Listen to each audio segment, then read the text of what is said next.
I have a question regarding polygamy. One of my Muslim friend, a very close friend of mine, I just want to share an experience of that. We once traveled in his bike, and in fact, we have traveled many times. When I was traveling in his bike, sitting at the back, a group of girls passed by. Suddenly, I had a momentary glance. It wasn't intentional though. Then he told me that I'm a harami. I told him, dude, I just had a look unintentionally. They just passed by. I had a look unintentionally. Then he said, okay, it's fine. If it's fine, you had a look unintentionally, but don't do it again. I said, okay, sure, I won't do it. Then after a few days, I was just thinking about something and suddenly struck me to ask him about polygamy. Then I asked him, dude, how many wives you are allowed to marry? He said, like, I can marry 4 wives. Then I told him, like, how can you marry the second girl in the first place? Because you already married one girl. Even if it is allowed, it's actually a sin because the first girl might not like it. She may shake her head as well. Okay, you go marry the second girl. But I don't think so that she'll like it. So I just told him that this is in fact more sin that you're doing. I didn't compare myself to him. I just told him that this is a sin. But then he told all are humans, so we can marry, so it's not a problem. So also one more point is that when a lady does the same thing, we call her some immoral terms and all. So my question is that when a man does this, I feel it is bad and he shouldn't do it. So I just want to know, like, how are we going to substantiate it? That's it, sir. Brother asked a very good question, a very common question regarding polygamy. Before he posed the question, he said that he was going on a bike with one of his friends and unintentionally gave a glance and his friend used foul language. What your friend called you was wrong. Point number 1. What your friend called you and used foul language is wrong, it's un-Islamic. Okay, so actually he didn't mean it, sir. He just fine, if he didn't mean it, you forgave him, alhamdulillah, good. Patch up between friends, no problem. I am giving the Islamic verdict. What he called you was wrong. He cannot use foul language. But you forgave him, he forgave you, no problem. Friendship, alhamdulillah, may Allah forgive both of you. Coming to your main question. When you asked him that, how can a man marry more than one wife? He wasn't able to reply to you logically. I'll give you answer logically. Point number 1. Quran is the only religious book on the face of the earth which says marry only one. There's no other religious book on the face of the earth which says marry only one except the Quran. If you read the Hindu scriptures, what's your background with? Are you Hindu or? Yeah, I'm Hindu, sir. Right. Yeah. If you read the Hindu scriptures, if you read Ramayana, the father of Sri Ram, King Dashrath, how many wives did he have? He had 3 wives. If you read Mahabharata, Sri Krishna, how many wives he had? How many?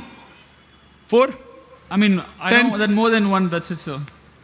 How many? More than one, at least you know. Yeah. How many? 4? 10? 1,000? 10,000? He had 16,108 wives. Okay. How many? No.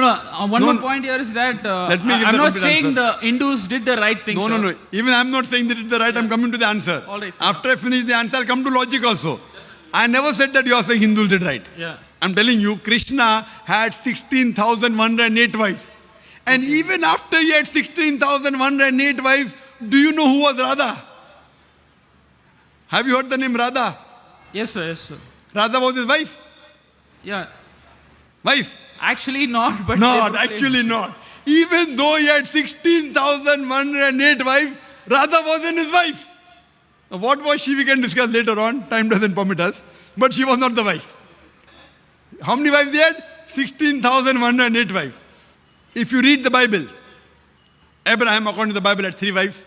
Solomon had 700 wives. So according to the Christian scripture, Jewish scriptures, Hindu scriptures, you can marry as many as you wish. There is no upper limit. 1, 10, 20,000, 16,000, no problem. But actually, I think it's not mentioned anywhere, sir. It's not mentioned that people should marry. I think so they're just doing it. I'm not sure. I'm just asking you again. Brother, have you heard my answer? Listen to my full answer, then we'll allow you to speak. Yeah, okay, sir. If you interrupt in between, when you ask the question, did I interrupt? No. I'm sorry, sir. Please go ahead. I told you didn't hear my answer. There is not a single religious scripture on the face of the earth besides the Quran which says marry only one. Get me a statement from any Hindu scripture which says marry only one. Can you get, brother? No, sir. So why are you talking then? No, I'm saying it's also not given that it says you can marry as many as you wish. When your Lord, when your father of Sri Ram, King Dashrath is marrying 3. Sri Krishna is marrying 16,108. No, what I'm According saying to Vishnu Sutra, chapter number 24, verse number 1. A Brahman can marry 4 wives. How many? 4. I'm quoting you scripture. Quoting you scripture. If you don't know your scripture, is it my fault?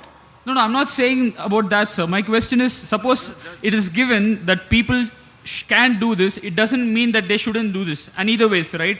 Brother, there is not a single religious scripture beside the Quran which says marry only one. No, no, I accept that, sir. When My they are point- saying you no, can no. marry four, who are you to object? No, no, my point is that when you told like, okay, Krishna married so and so, what I'm saying is, it isn't given in the Bhagavad Gita as you told in Quran that they should marry only one person. And maybe that they use that as a loophole. But my question again comes back here. So you mean to say that it is allowed or it is not allowed? It is right or it is wrong? Allowed in Hindu scriptures, Christian scriptures, as well as the Jewish scriptures. If you don't understand English, the problem is in you, not in me. No, no, I'm coming back to polygamy, which I told I have you not initially. completed my answer. Okay, sir, yeah.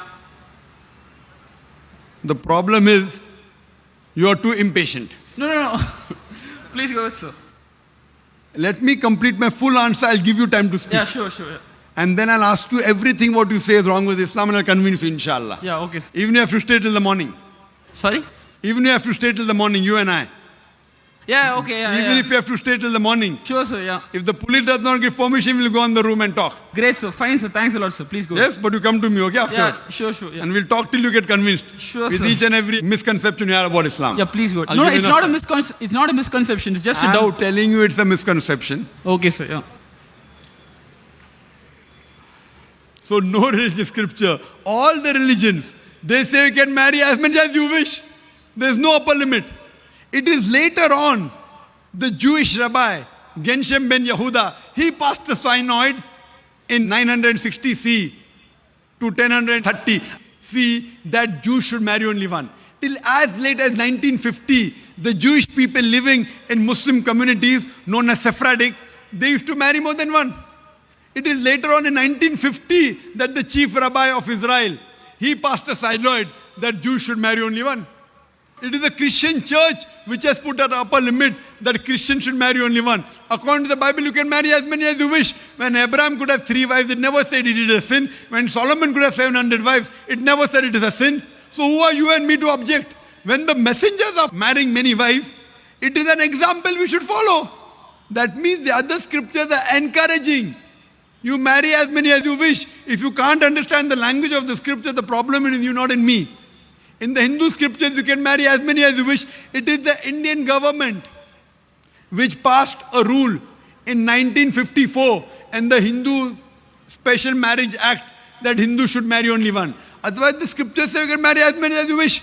If you read Women in Islam, a government report which gave us statistics on page number 66, 67, the percentage of Indians who married more than one wife, polygamous marriages, between 1951 and 1961, Muslims did 4.31% polygamous marriages.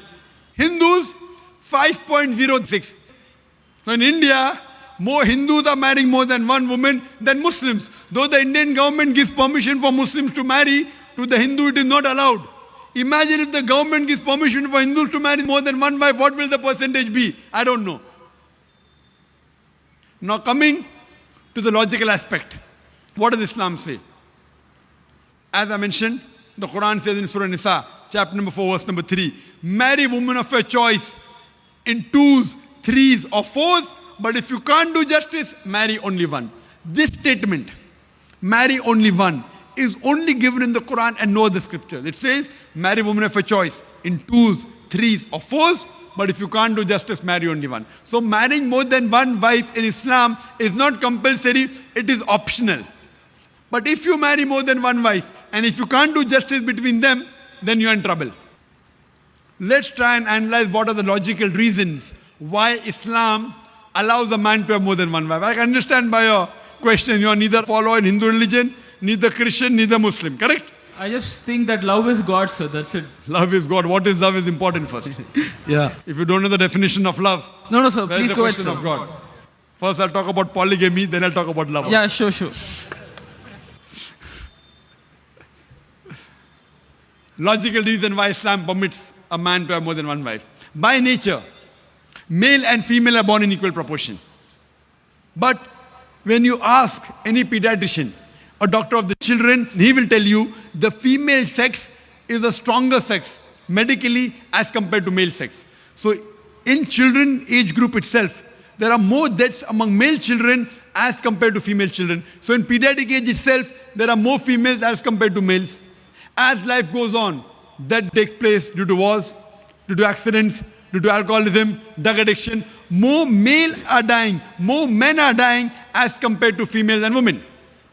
So today in the world, there are more women in the world as compared to men. In few third world countries, including India, the female population is less than the male population because of female infanticide. According to a BBC report that came in the program Assignment, the topic was Let Her Die. A British reporter by the name of Emily Beckin, she says that every day in India, more than 3,000 fetuses are being aborted after they identified they're females. If you multiply this by 365, the number of days, more than 1 million fetuses are being aborted every year in India after they identified that they're females. And according to the Tamil Nadu government hospital report and Rajasthan, many females are being killed. According to the Tamil Nadu government hospital report, out of every 10 female born alive, 4 are put to death. This state of yours, Tamil Nadu, out of 10 females born alive, 4 are put to death. And there are billboards in Rajasthan and here, spend 500 rupees, amniocentesis, ultrasonography, identify the sex you're carrying in your womb and say 500,000 rupees. Indicating, spend 500 rupees, do ultrasonography, if it's a girl, abort her. And say 5 lakh rupees, few lakh in upbringing her and balance in dowry. Billboards. If you stop this evil practice in India of female feticide and female infanticide, even in India, the female population would become more than the male population. India is one of the few countries, third world countries, where the female population is less than the male population because of female infanticide and female feticide. If you stop this practice, even in India, the female population will be more. The rest of the world, I'll give you the statistics. In New York alone, there are 1 million females, more than males. In USA alone, there are 7.8 million females, more than males. In Germany alone, there are 5 million females, more than males. In UK alone, there are 4 million females, more than males. In Russia alone, there are 9 million females, more than males. And God alone knows how many millions of females are more than males throughout the world. Suppose I agree with your ideology. One man should have only one woman. If I agree with you. No, I didn't say that, sir. Brother, let me complete my answer. I think you have a problem. No, sir, actually... Do you understand English? No, I understand it, sir. When I give you the chance, you can speak. And after that, we can speak alone, one to one. Sure. And then I'll let you speak. If I agree with your ideology, or people like you who say you should marry only one wife, because marrying second wife, the girl may feel bad. If I agree with you, then suppose your sister happens to live in USA, or my sister happens to live in USA, and the market is saturated.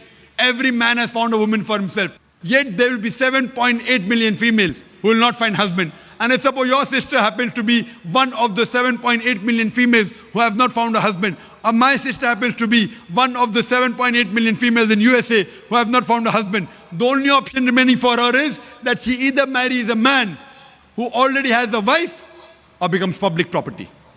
Public property! Such a harsh word. Brother, it is the most sophisticated word I can use. In America, having mistress is common. According to American statistics, an American man on an average has 8 different sexual partners before he settles down with one. How many? 8. Some may have 2, some may have 10, some may have 100.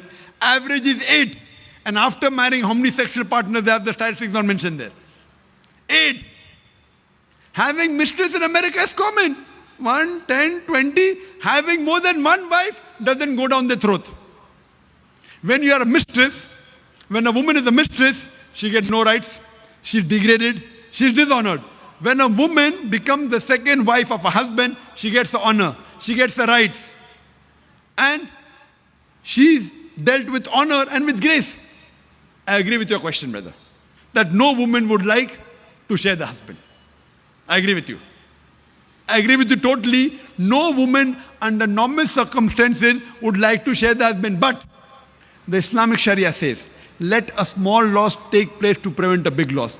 A good, pious Muslim woman who knows the world scenario would not mind sharing her husband so that the other women do not become public property. She is ready to sacrifice. They aren't selfish like you. Any Muslim woman who is pious, who knows the world scenario, even though she will not like, she would not mind sharing a husband to prevent the other woman from becoming public property. That is the reason Islam has permitted, it is not compulsory for a man to have more than one wife, has permitted some men to have more than one wife to protect the modesty of the woman. We don't believe in prostitution. We don't believe in that. It is with legal right. This is what God has made. This is the status of the world. There are more women than men. What solution do you have? Now, brother, I'm asking the question. If your sister, brother, I'm asking you now. Yeah, sure. No. If your sister or my sister happens to live in America and the market is saturated and they happen to be one of those 7.8 million females who have not found a husband, what would you prefer? Would you prefer her marrying a man who already has a wife and getting honor, grace, her rights and all, or becoming public property? What would you prefer? Obviously, she can marry, sir, but given the fact that the first wife accept that. But would you prefer your sister marrying a man who already has a wife or becoming public property? No, actually the first one, but again, only if the first girl accepts it, sir. If she accepts it, what would you prefer? Obviously marry him. Correct. Rather than becoming public property. So what's the problem? I'm asking the question, would you prefer her marrying a man who already has a wife or public property? You said marrying a man who already has a wife, correct? The first one agrees or not agrees is second. If she agrees, it's preferable. Good, alhamdulillah. But natural, in the Islamic philosophy, as I said, a good pious woman would not mind her husband marrying a second wife because she knows the world scenario. So this is how Islam has a solution for the excess women that we have in this world. No other religion. They don't prevent. They are silent. Islam gives the option. The other religions allow, but the society does not allow. Or there's no other religion which prohibits a man from having more than one wife. So Islam is a religion which says don't marry unless you can do justice. If you can't do justice, then marry only one. So this is the reason why polygyny has been allowed in Islam. Hope this answers your question. You have any argument on this question on polygamy? For your other questions, you can come to the room on top there. Inshallah, all your questions till morning I'll reply. Thanks a lot, Inshallah. sir. Thanks a lot. Thank you.